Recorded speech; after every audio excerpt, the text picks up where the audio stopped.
안녕하세요. 저는 올해 40대 중반인 여자입니다. 몇 년 전 저희 집안에 정말 놀라운 일이 일어났는데 여러분들의 이야기를 듣고 나니까 알려드리고 싶어서 사연을 보내요. 저는 결혼을 했었다가 지금은 이혼하고 혼자서 살고 있습니다. 지금 생각해도 전 남편과 저 사이에 아이가 없는 게 천만다행이란 생각이 드네요. 저는 어렸을 때 평범한 집안에서 자랐어요.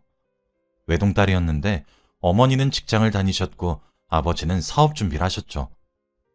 밖에서 돈을 버는 사람은 어머니밖에 없으셨기에 어머니가 생활비와 아버지 사업 자금까지 다 대주셔야 했습니다.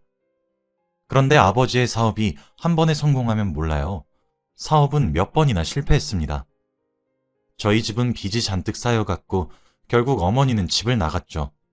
아버지는 어머니를 붙잡지 않았습니다. 어렸을 때는 아버지가 미웠어요. 어머니에게 사과 한마디 하지 않으시고 붙잡지도 않으셨으니까요. 저에게서 엄마를 떼어놓았다고 생각했습니다. 그런데 크고 나서 생각해보니까 그게 아니더라고요. 아버지는 어머니를 붙잡을 수 없었던 겁니다. 아버지 때문에 어머니가 마음고생을 얼마나 한지 알고 있었고 다시 붙잡는다고 해도 사업이 성공한다는 보장이 없으니 말이죠. 그렇게 어머니가 집을 나가시고 저와 아버지 둘이서 살게 되었습니다. 그때 저는 너무 어렸기에 어머니가 없다는 게 너무 힘들었어요. 빈자리가 너무 크게 느껴졌고 아버지한테 매일같이 반항하면서 어머니 보고 싶다고 찡찡댔거든요. 아버지는 사업도 안 되고 아내까지 떠나갔으니 분명 힘드셨을 겁니다. 그런데도 아버지는 슬픈 내색 하나도 하시지 않고 사업 준비에 더 심혈을 기울이셨죠. 아버지는 정말 코피까지 흘려가시면서 열심히 하셨습니다. 투자자가 사업 아이템에 대해 궁금해한다면 그날 잠도 주무시지 않고 다음날 프레젠테이션 준비를 하셨죠. 투자가 성사되지 못하더라도 아버지는 아랑곳하시지 않고 열심히 공부했습니다. 아버지의 고생이 드디어 빛을 보는 건지 드디어 투자를 하겠다는 사람이 나타났어요. 그런데 한 사람이 아니라 여러 사람이었습니다. 저와 아버지는 한순간에 돈방석에 앉게 된 것이죠. 얼마 전까지만 해도 빚에 시달리던 우리였는데 한순간에 졸부가 되어서 적응이 되지 않았습니다. 집도 훨씬 궁전 같은 집으로 이사를 갔고 제 방도 생겼을 뿐더러 집에서 일하는 아주머니도 생겼어요. 그리고 학교까지 매일 데려다 주시는 기사님도 생겼습니다. 저는 한동안은 꿈인지 생신지 모르겠더라고요. 매일 학교 마치고 집으로 와서 공부만 했던 저였는데 이젠 다른 친구들처럼 학원도 다니게 되었습니다. 그렇게 저는 너무 행복한 일상을 보내게 되었어요. 그리고 이제 드디어 어머니가 다시 돌아오실 줄 알았습니다. 그땐 제가 너무 어렸는지 어머니가 단순히 아버지 사업 때문에 잠깐 나가 계신 줄 알았어요. 그래서 이렇게 성공을 했으니 다시 집으로 돌아오셔서 셋이서 화목하게 살 줄 알았습니다. 하지만 아버지는 끝내 어머니를 집에 데리고 오시지 않았죠. 제가 어머니 보고 싶다고 말해도 항상 말을 아끼셨고 이제 어머니는 못 본다고 단정지어서 말했습니다. 아버지 때문에 저와 어머니가 만나지 못한다고 생각하니까 화가 나더라고요. 아버지가 집에 계시는 직원분들한테도 말을 해놓은 상태여서 제가 어머니를 찾을 수도 없는 노릇이었습니다. 그렇게 저는 어머니를 그리워하다가 성인이 되었어요. 성인이 되니 확실히 자유가 주어지더군요. 이제는 기사님이 운전해주는 차가 아니라 제가 직접 차를 운전해서 다니게 되었죠. 그리고 저는 아버지의 회사로 취직을 하게 되었습니다. 아버지는 밑바닥부터 시작해야 된다며 저의 정체를 숨기고 신입사원부터 시작했어요. 직원들은 제가 아버지의 딸이란 사실을 전혀 모른 채로 말이죠. 다행히도 다 착하고 좋으신 분들이라 재미있게 일을 했습니다. 일도 나름 적성에 잘 맞아서 열심히 했던 것 같아요. 그렇게 한 부서에서 10년 넘게 일을 했네요. 그동안 저도 승진을 했고 앞자리가 3으로 바뀌어가면서 한 부서를 책임지는 사람이 되었죠. 그런데 나이가 들면 저는 어머니가 보고 싶지 않을 줄 알았습니다. 어머니도 저를 한 번도 찾아온 적도 연락을 먼저 하신 적도 없었거든요. 그동안 아버지 몰래 어머니를 찾아보았지만 알 수 있는 방법은 없었죠. 어머니가 떠난 지 10년이 지나도 저는 어머니를 많이 그리워하고 있었습니다. 어디서 뭐하고 사시는지라도 궁금했거든요. 지금이라도 어머니가 집으로 돌아오시면 좋겠다고 매일같이 생각했어요. 그리고 저는 아버지도 어머니를 그리워하고 계신 줄 알았고요. 사업이 성공하고 나서 여자를 만나는 모습을 단 한 번도 본 적이 없었기 때문이죠. 아버지한테는 입 밖으로 어머니에 대한 이야기를 일절하지 않았는데 내심 속으로는 아버지가 먼저 어머니에 대한 이야기를 꺼내주었으면 좋겠다고 생각하고 있었습니다. 그런데 어느 날이었어요. 여느 때와 다름없이 퇴근을 하고 집에 돌아갔는데 처음 보는 낯선 여자가 저희 집 거실에 떡하니 앉아 있더라고요. 나이도 제 또래와 비슷해 보였습니다. 저희 집에 경비도 세워져 있어서 몰래 들어왔을 리는 없고 말이죠. 그런데 제가 집에 돌아온 소리를 듣고 방에서 아버지가 나오셨습니다. 인사해라. 나랑 결혼할 사람이다. 저는 아버지가 한 말을 듣고 너무 놀라서 입이 떡 벌어졌어요. 민서라는 분은 딱 봐도 저와 나이 차이가 얼마 나지도 않아 보이는 사람이었거든요. 그런데 아버지와 결혼을 하신다니 이건 딱 봐도 저 여자가 아버지의 돈을 보고 결혼하는 거라고 생각했습니다. 저 여자는 분명 아버지를 사랑하지 않는다고 생각했죠. 저와 나이 차이도 별로 안 나는 분이 제 새엄마가 될 거라뇨. 엄마라고 부르기도 힘들 것 같았습니다. 제가 아무 말도 못하고 있으니 아버지께서 어허, 네 새엄마 될 사람한테 인사 안 해? 라고 하더군요.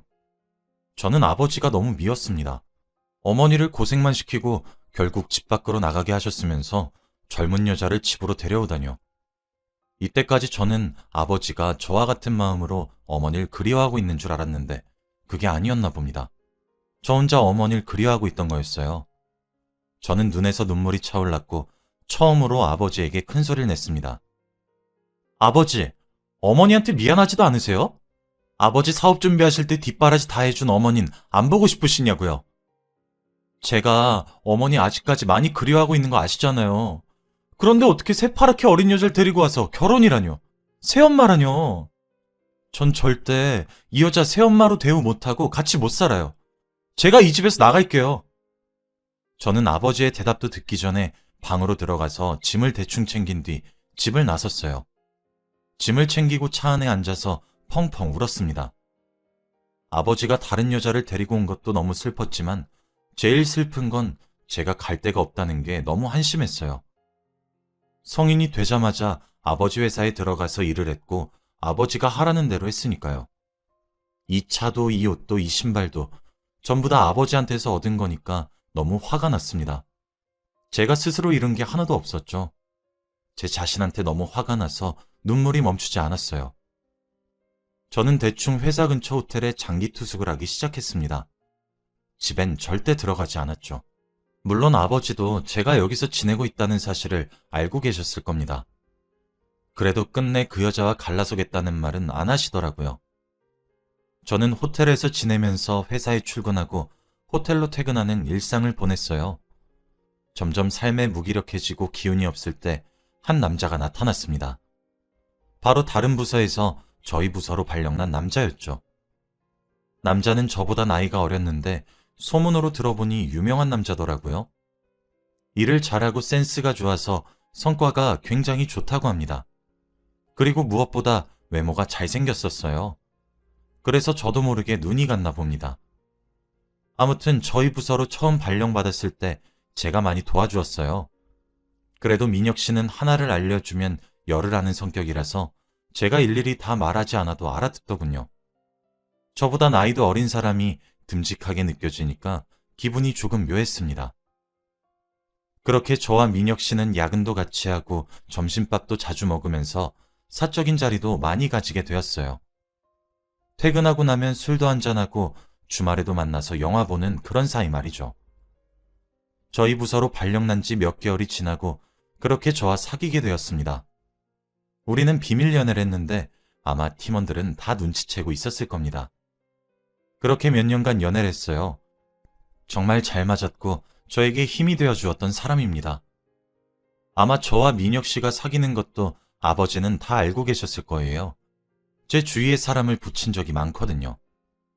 그리고 저에게 몇 년 만에 연락을 하셨습니다. 잠깐 보자고 말이죠. 저는 딱 느꼈어요. 민혁 씨에 대한 이야기를 하실 것 같다고 말이죠. 그때 저와 민혁 씨는 연애한 지 몇 년이나 되었던 사이였기 때문에 자연스럽게 결혼 이야기를 하고 있었어요. 물론 민혁 씨는 자기가 다니고 있는 회사의 회장님 딸이 저인 줄은 절대 몰랐고요. 아마 아버지도 제가 민혁 씨와 결혼을 할 것 같으니까 부르셨겠죠. 그리고 몇 년 만에 아버지를 뵈었는데 정말 얼굴이 많이 변해 있으셨습니다. 고생을 많이 하신 느낌이었어요. 그리고 자리에 앉아서 이야기를 나누었습니다.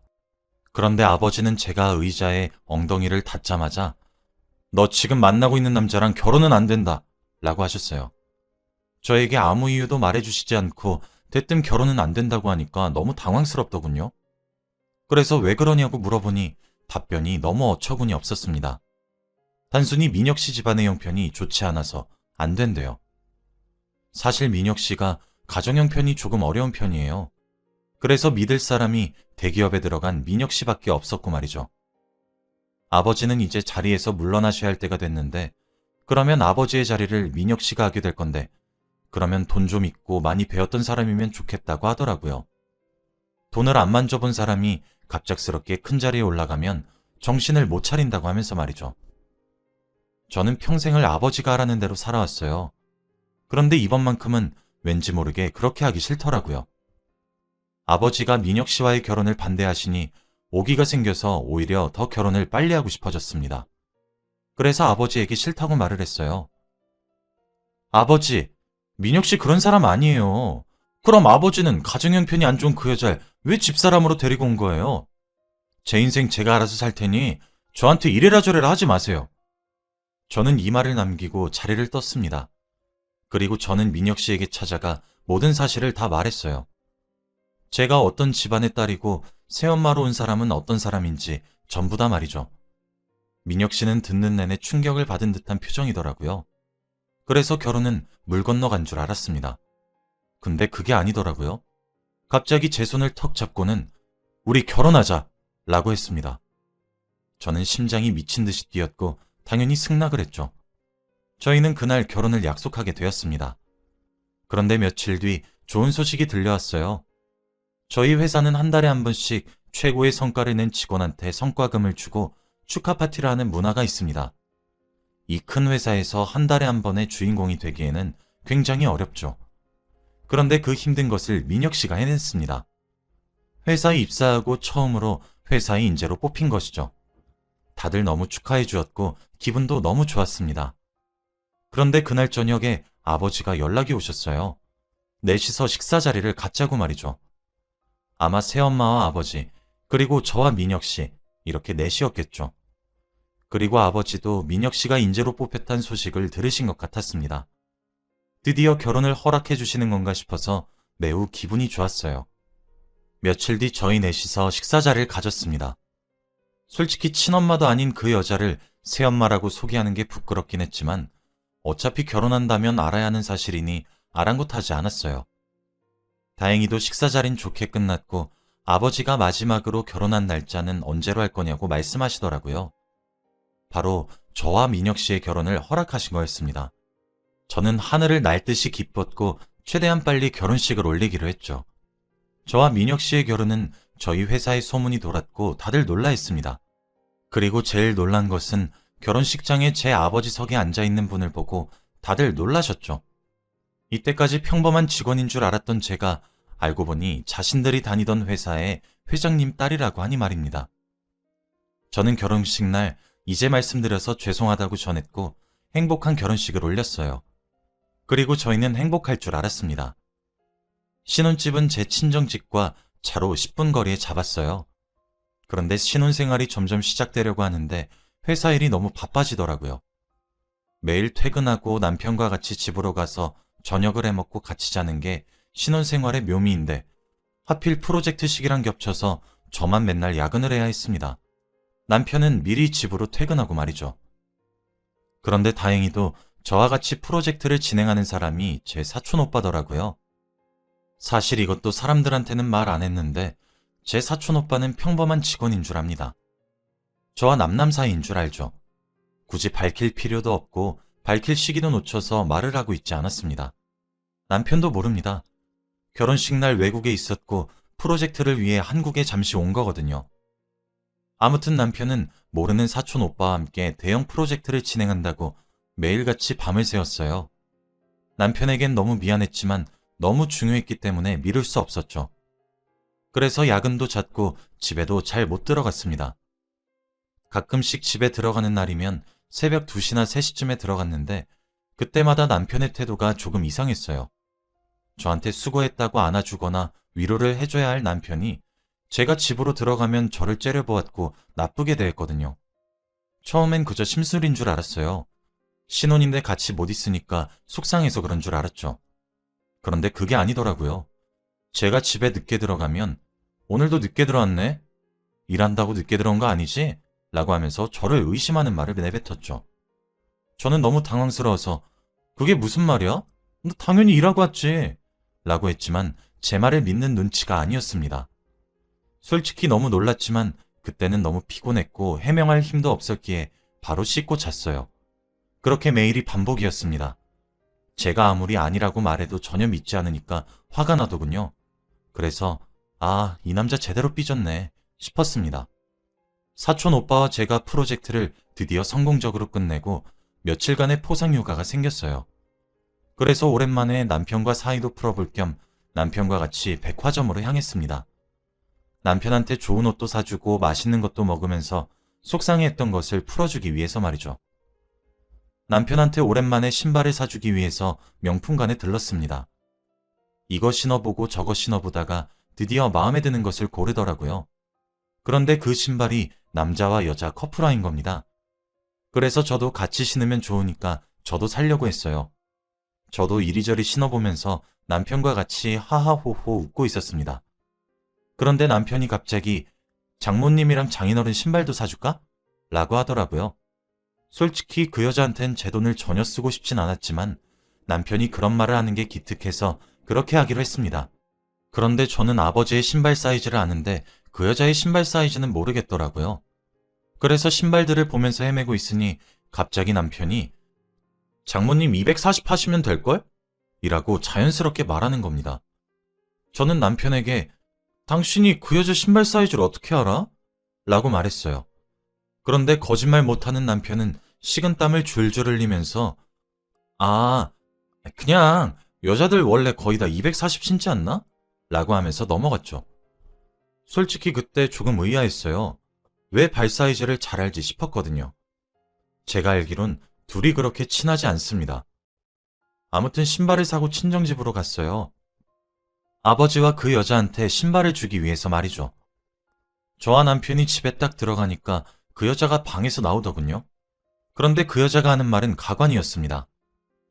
어머, 사위, 오늘 내가 사준 옷 입었네? 라고 했거든요. 둘이 벌써 옷까지 사주는 사이가 된 건가 싶었습니다. 그런데 그 여자는 일반적인 장모가 아니잖아요. 저와 나이 차도 얼마 나지 않는 여자입니다. 저는 너무 놀라서 아무 말도 못하고 있으니 남편이 당황을 하더라고요. 그런데 그런 제 모습에다 대고 그 여자는 저에게 어머, 딸 몰랐어? 너 회사 일로 바빴을 때 내가 사이랑 좀 많이 친해졌거든. 내일은 같이 여기 근처 맛집에 가기로 했는데 라고 했죠. 마치 장모가 말을 하는 게 아니라 제 남편을 좋아하는 여자가 저에게 말하는 듯한 기분이 들었습니다. 저는 남편을 버리고 집으로 돌아와 버렸어요. 도저히 이해가 되지 않았거든요. 제가 남편한테 관심이 없었나 싶기도 하고 말이죠. 솔직히 그 여자가 너무 거슬리고 짜증났습니다. 1시간 후에 집에 돌아온 남편은 아무 말도 하지 않고 씻고 잘 준비를 하더라고요. 제가 화난 것을 알면 풀어주려는 노력은 해야 하는 거 아닌가요? 그 모습을 보고 더 화가 나서 저는 남편이 잘 때 정말 오랜만에 남편의 휴대폰을 뒤졌습니다. 그런데 역시나 그 여자와 함께 대화를 나눈 내용이 있더라고요. 더 놀라운 건 그 여자가 제 남편에게 꼬리를 치고 있었습니다. 데이트하자고 하면서 말이죠. 어떻게 저희 아버지와 결혼까지 한 여자가 제 남편을 노릴 수 있는 걸까요? 속에서 천불이 났고 그 여자한테도 화가 났지만 남편에게 화가 제일 많이 났습니다. 집안에 사람 잘못 들여서 한순간에 콩가루 집안이 되는 건 아닐까라고 생각했죠. 우선 모든 카톡 내용을 다 제 휴대폰으로 옮겼어요. 혹시나 모를 상황을 대비해서 말이죠. 그런데 사건은 얼마 지나지 않아서 터졌습니다. 제가 그날도 여느 때와 다름없이 야근을 하고 집으로 돌아갔어요.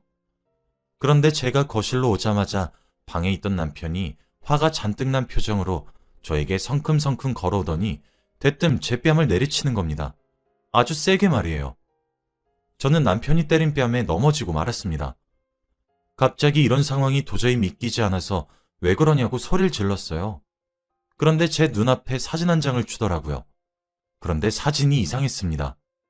저와 사촌 오빠가 누워있는 사진이었거든요. 딱 봐도 어눌하고 합성이 완벽히 되지 않는 사진이었습니다. 그런데 남편은 그 사진을 보고 단단히 착각을 한 것이었죠. 그러면서 저한테 야, 너 이때까지 같이 야근했던 사람 이 남자 맞지? 내가 너 벼르고 있었는데 잘 됐다. 야근한다는 게 매일 이러고 있었냐? 너 정말 쓰레기구나. 라고 하더라고요. 저는 너무 화가 나고 억울해서 솔직히 다 말했습니다. 이 사람 우리 사촌 오빠고 이 사진은 합성된 거라고요. 사진에 있는 부자연스러운 부분을 남편한테 다 보여주었더니 당황한 눈치더라고요. 그리고 사촌 오빠가 우리 결혼식 날 외국에 있어서 못 왔고 프로젝트 때문에 한국에 잠깐 왔다는 사실까지 싹 다요. 남편은 동공이 심하게 흔들렸고 저한테 미안하다고 사과를 하기 시작했습니다.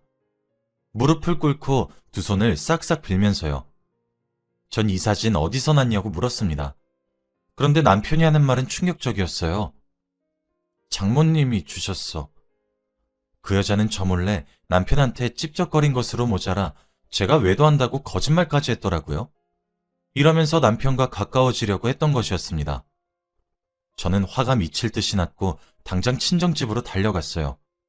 그리고 자고 있는 그 여자와 아버지를 깨워서 모든 일을 다 말했습니다. 아버지는 제 뺨이 빨갛게 부어있는 것을 보고 이성을 잃으셨어요. 아버지는 그 여자와 남편의 뺨을 때렸고 그들은 경비들한테 쫓겨났죠. 그 여자는 쫓겨나는 내내 아버지에게 미안하다고 죄송하다고 다신 안 그러겠다고 했지만 아버지는 절대 듣지 않았습니다. 저는 아버지도 미웠어요. 그 여자를 집에 들인 사람이 바로 아버지니까요. 그들을 쫓아내고 아버지와 저는 30분간 아무 말도 하지 않았습니다. 정적이 흘렀죠. 근데 처음으로 아버지께서 말을 꺼냈습니다. 미안하다. 다 내 잘못이다. 아버지의 눈물을 보는데 조금 마음 한켠이 아려오긴 했어요. 아버지도 그 여자가 진정한 사랑이라고 생각했겠죠.